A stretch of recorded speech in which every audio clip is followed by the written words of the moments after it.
Dios le bendiga.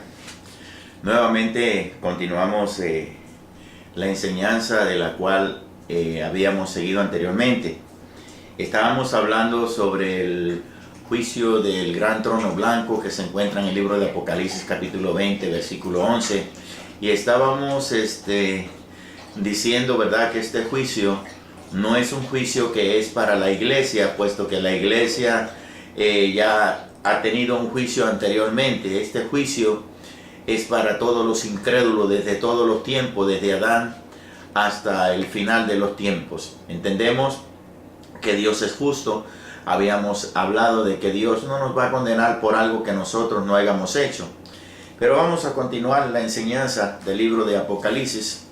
Y habíamos leído la segunda parte, que fue la primera parte del juicio del gran trono blanco, y leímos donde decía el verso 12: y vi a los muertos, grandes y pequeños, de pie ante Dios, y los libros fueron abiertos. Y pusimos como ejemplo a Coré, por haberse rebelado en contra de Moisés, por haber juzgado, haber hecho su propio juicio. Lamentablemente se equivocó, y por haberse equivocado, hemos leído en el libro de Números 16, 31 al 33, donde nos dimos de cuenta las consecuencias por esa rebelión en contra de Moisés, donde Dios castigó esa rebelión, no solamente la rebelión de Coré, sino también la de su familia y de todos aquellos que fueron partícipes de esa rebelión. Igualmente le pasó a Saúl, por su rebelión en contra de Dios. Terminó tristemente quitándose él mismo la vida, y la consecuencia de todo esto es que cuando uno comete rebelión, se rebela uno en contra de Dios, la Biblia dice bien claro que la paga del pecado es la muerte. Mas, sin embargo, tenemos a Sansón, un hombre, ¿verdad?, como ese, que no tuvo nadie en el mundo una grande sabiduría como la de él. Dice la escritura en primera de Samuel capítulo 3 versículo 1 que Salomón amó a Dios. Mas, sin embargo, con el tiempo, cuando ya llegó a viejo, podemos leer ahí nuevamente en Primera de Reyes 11 del 1 al 10, encontramos la rebelión. Él cayó en una apostasía. Por la razón de que él hizo todo lo que Dios le había dicho que no hiciera. Se unió a mujeres paganas, a mujeres extranjeras, empezó a levantar altares para adorar a otros dioses. Mas, sin embargo, él también tuvo un triste final. Lamentablemente, no podemos pensar que porque hagamos ciertas obras o ciertos favores, eso nos garantiza a nosotros que nosotros tenemos la entrada al reino de los cielos. El reino de Dios no es un lugar público donde uno puede llegar a la hora que uno quiera. El reino de Dios es un lugar privado. Por eso la Biblia dice en Mateo 7, versículo 21, porque no todo el que me dice Señor, Señor, entrará en el reino de los cielos. Eso significa que no es un lugar público, es un lugar privado, que solamente le pertenece a Dios, y que en ese lugar solamente entrarán las personas que Dios haya designado que van a entrar. De lo contrario, todas las personas que sean rechazadas por el Señor tendrán que compadecer ante el juicio del gran trono blanco. Ahora, sigue diciendo la lectura. Vemos también otro personaje, no quisiera pasar por alto, el rico. ¿Qué me dice usted de la historia del rico y Lázaro? Un hombre que en el lado económico estuvo bien parado, tuvo todas las comodidades, mas sin embargo su final fue triste. Y entonces aquí aprendemos lo siguiente. Primero aprendemos de Coré y de Saúl, que se perdieron por su rebelión. Salomón se perdió por su apostasía. Judas se perdió por su traición. Mas, sin embargo, el rico se perdió por su avaricia. Todo eso Dios lo condena en las Escrituras. Tenemos también, como un ejemplo, el caso de Ananías y Zafira. ¿Qué decimos de ellos? Ellos vendieron algo que pues era de ellos, ¿no? Era algo muy personal, algo que pues, ellos podían hacer de ellos lo que quisieran. Mas, sin embargo, la Biblia dice en el libro de Eclesiastés capítulo 5, cuando prometas a Dios algo, cúmplelo, porque Dios no se agrada de los insensatos. Entonces, ¿qué pasa con Ananías y Zafira? ¿En dónde estuvo el fallo? ¿En dónde estuvo el error? La equivocación estuvo en que ellos sustrajeron la parte de ese dinero de lo que ellos iban a dar para la obra de Dios. Mas, sin embargo, Dios castigó y sirvió de ejemplo, ¿no? Porque dice al final en el versículo 11 del capítulo 5 del libro de los Hechos, que todo eso trajo temor a la iglesia en esos momentos. Seguimos leyendo, dice: y los libros fueron abiertos. Aquí habla que en este juicio van a haber unos libros, no uno nada más, van a haber varios. Y de esos libros es que queremos hablar ahora en esta segunda parte. Bueno, los que conocen lo que es la gramática, conocen también la lectura, saben lo que significa. Y los libros fueron abiertos. 3 palabras que son plurales, que no son singulares. ¿Ve? Dice hilos. Empezamos a hablar de una palabra plural. Libros, otra palabra plural. Fueron. Sigue hablando palabras plurales y abiertos. Entonces, en esta segunda parte de este mensaje, yo quisiera hablarles sobre esos libros que menciona el libro de Apocalipsis. Primero, uno de los libros que va a compadecer ante este juicio del gran trono blanco es la Biblia. Y dirá usted, ¿por qué la Biblia? Porque la Biblia, Jesús es nuestro abogado. Jesús es un defensor y Dios es el juez. Mas, sin embargo, la palabra de Dios, que es un libro que mucha gente no lo toma en cuenta, muchos cristianos no lo leen, no lo estudian, no lo practican, lo pasan por alto. Mas, sin embargo, este libro es el que condenará a todas estas personas que compadezcan ante este juicio del gran trono blanco. Este es el libro que dará la sentencia. Es el libro que dará la parte final. Porque Dios todo lo va a hacer conforme a lo que estableció en su palabra. Bien claro dice, ni una jota ni un tilde. O sea que todo se cumplirá a su debido tiempo. Entonces, como prueba de que este libro compadecerá ante el juicio del gran trono blanco, yo le invito a usted, si me está siguiendo, a buscar en el libro de Romanos. Allá busquen su Biblia en el libro de los Romanos, en el capítulo 2 del libro de los Romanos. Y entonces busque el versículo 16 del libro de los Romanos. Y vamos a leerlo cuidadosamente para poder entender lo que dice el libro de Revelación. Dice: en el día en que Dios juzgará, óigame bien, por Jesucristo, los secretos de los hombres conforme a mi evangelio. Bien, dice en el día. ¿Qué día? El día del juicio del gran trono blanco. No confundamos las manifestaciones del Espíritu Santo, como digamos, por ejemplo, el discernimiento, la profecía, cuando Dios se manifiesta sacando pecados, como el caso de Acab, ¿verdad? Que escondió un manto babilónico, un lingote, etcétera. Cuando Dios sacó el pecado de David para afuera, no nos confundamos, porque entendemos que Dios, esas son las manifestaciones de cómo Dios se ha manifestado, pero en este caso es muy diferente, porque aquí dice en el día en que Dios juzgará por los secretos de los hombres conforme a mi evangelio. ¿Qué quiere decir eso? O sea, ante los ojos de Dios estamos completamente desnudos. No hay nada que esté oculto ante la presencia de Dios.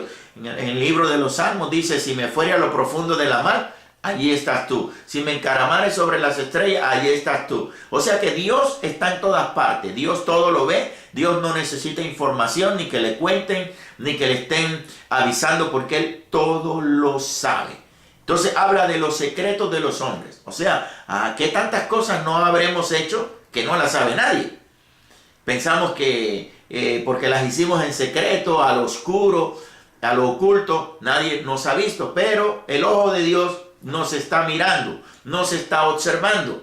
Y llegará el momento en que un día nosotros estaremos delante del Señor para responder por cada una de nuestras acciones. Como dice la palabra del Señor en 2 Corintios, capítulo 5, versículo 10, donde dice en la palabra de Dios que es menester que todos nosotros compadezcamos ante el tribunal de Cristo para que cada uno reciba según, ¿verdad? Mientras estuvo en el cuerpo, sea bueno o sea malo. Y cuando leemos allá en el mismo libro de Apocalipsis, dice, he aquí vengo pronto y mi galardón conmigo para recompensar a cada uno según fuere su obra. La palabra de Dios estará ahí presente en este juicio para condenar a todo aquel que haya fallado. Dios no te va a juzgar a ti por algo que tú no debas. Dios no te va a juzgar a ti por lo que hizo tu mamá, por lo que hizo tu papá, por lo que hicieron tus amigos. Dios no te va a juzgar a ti por lo que haya hecho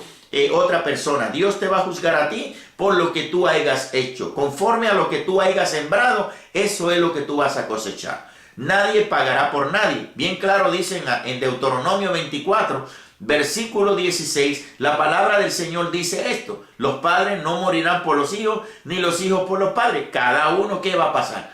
Pagará por su propio pecado. En pocas palabras, yo no voy a pagar por lo que haga mi familia, ni mi familia va a pagar por lo que yo haga, porque entonces Dios sería un Dios injusto. Ahora, sí, como en el caso de Coré, es muy diferente. En el caso de Coré hubo gente que se unió a la maldad. Si usted se une a la maldad de otra persona a participar, usted también será responsable.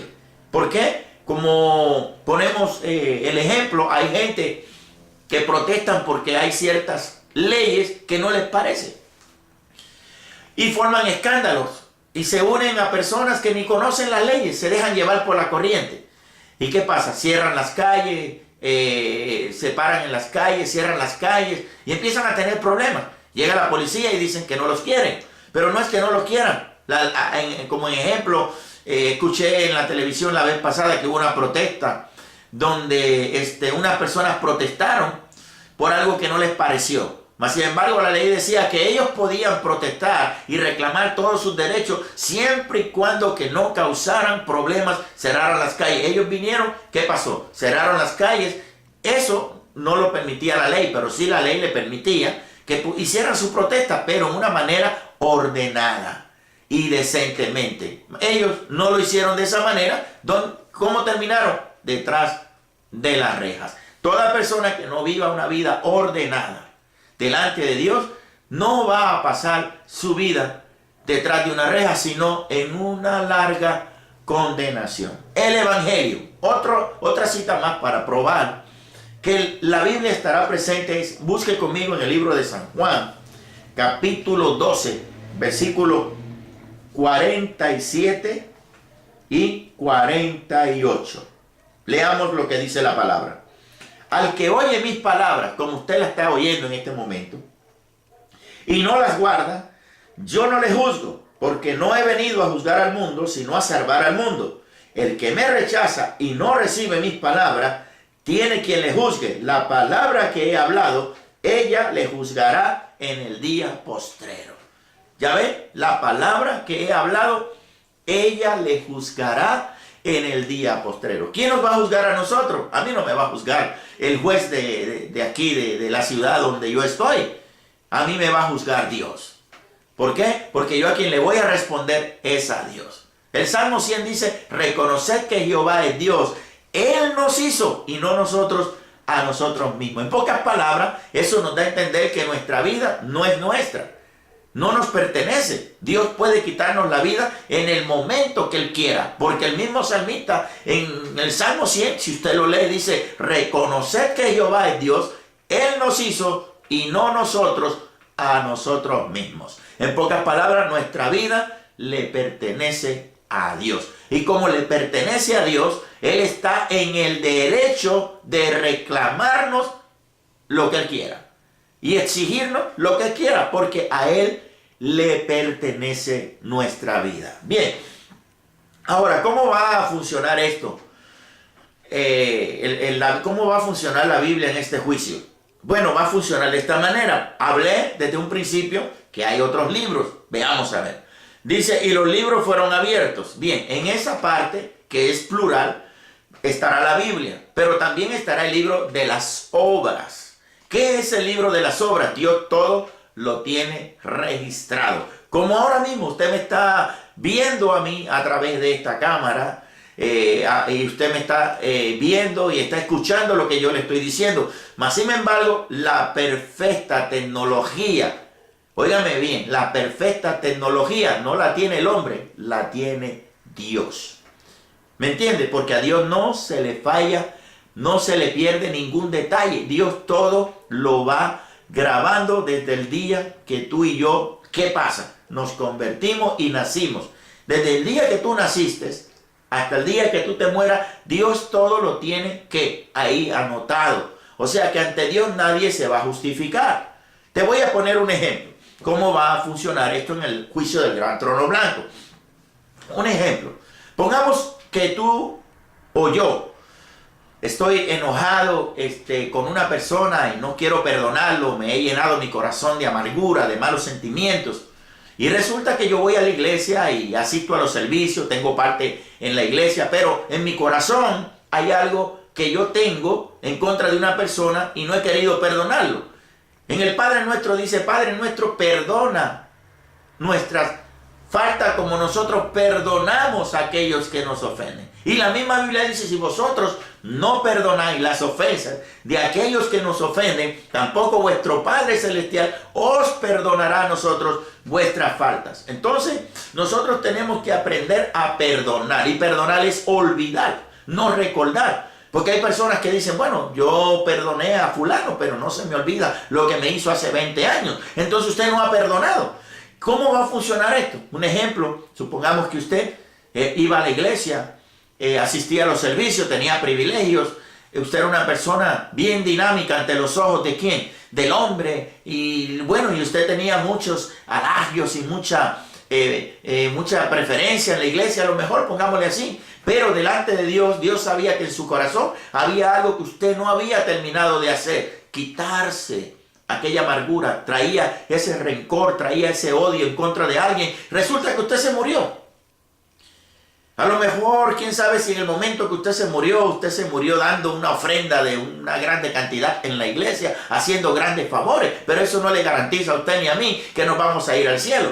¿Y qué pasa? Ahora está usted delante de la presencia del Señor en este juicio. ¿Qué va a pasar?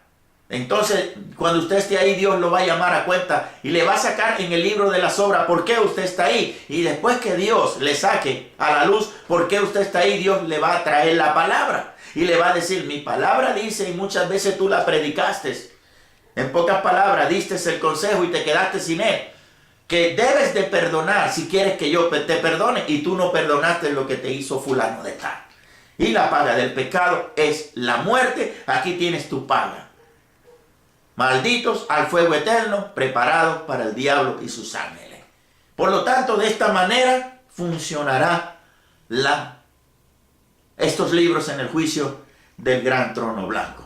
Para mí ha sido un privilegio poder compartir contigo esta segunda parte de este mensaje del juicio del gran trono blanco. Primero hablamos sobre el juicio, las personas que verdaderamente van a estar aquí, y no solamente estará Coré, Saúl, Salomón, Judas, el rico. No, también ahí van a haber grandes predicadores que llenaban los estadios, grandes organizaciones, grandes ministerios. ¿Sabe por qué? Porque sin santidad nadie. Eran grandes, sí, ante los ojos del hombre. Mas sin embargo, ante Dios estaban con manchas y con arrugas, y con manchas y con arrugas. Dice la palabra de Dios, no todo el que dice Señor, Señor, entrará en el reino de los cielos. Y dice también el libro de los Hebreos, sin santidad nadie verá al Señor. Que Dios me lo bendiga, y en la próxima seguimos con la siguiente parte, que es y otro libro fue abierto, el cual es el libro de la vida. Dios te bendiga.